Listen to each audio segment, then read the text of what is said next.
Hey guys, I'm Coco of Engineering Mindset.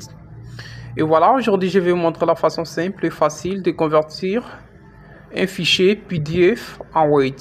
Quand je parle de PDF, c'est en anglais et en français PDF. Let's get started. La toute première des choses, nous repérons notre document. Voilà, le document est là, well done.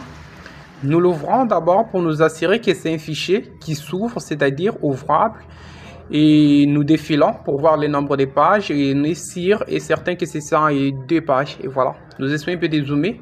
Tel que vous pouvez le constater, il y a des images, c'est-à-dire des figures, des photos et les textes. Il nous faut convertir les tout en Word afin d'avoir l'accès à un fichier modifiable ou qui peut être modifié directement sur Microsoft Word.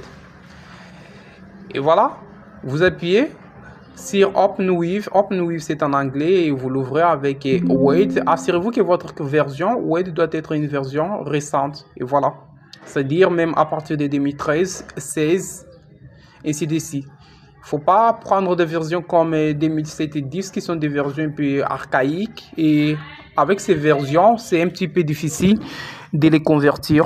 Et voilà. Nous attendons jusqu'à tel point notre conversion sera à 100%, c'est-à-dire sera faite.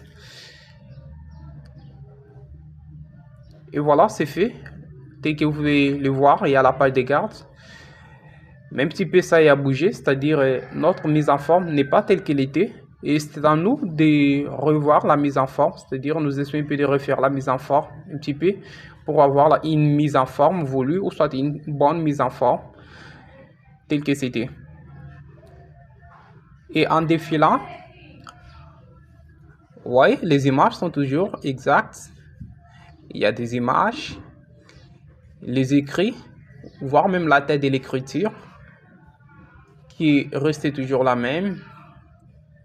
Voilà, 13.5 qui restait toujours la même. Et l'écriture Times New Roman qui restait toujours la même. Nous défilons et nous défilons, nous continuons à défiler. Et voilà, c'est fait, c'est exactement fait. Et si vous voyez vos écrits sortir en rouge, c'est-à-dire peut-être votre dictionnaire a changé, vous sélectionnez les deux et puis vous ramenez votre dictionnaire en français parce qu'en rouge, en anglais, ça fait que sortir des erreurs et il faut ramener les dictionnaires en français. Et nous l'enregistrons. Après tout, il nous faut l'enregistrer, CTRL-S nous suffit, et puis enregistrer les documents en question, là où nous serons en mesure de les repérer si facilement. Et voilà, continuons toujours à défiler.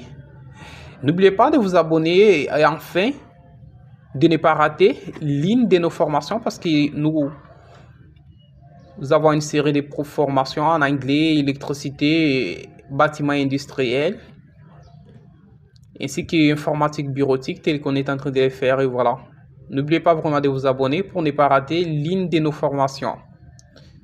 Et voilà, c'est fait.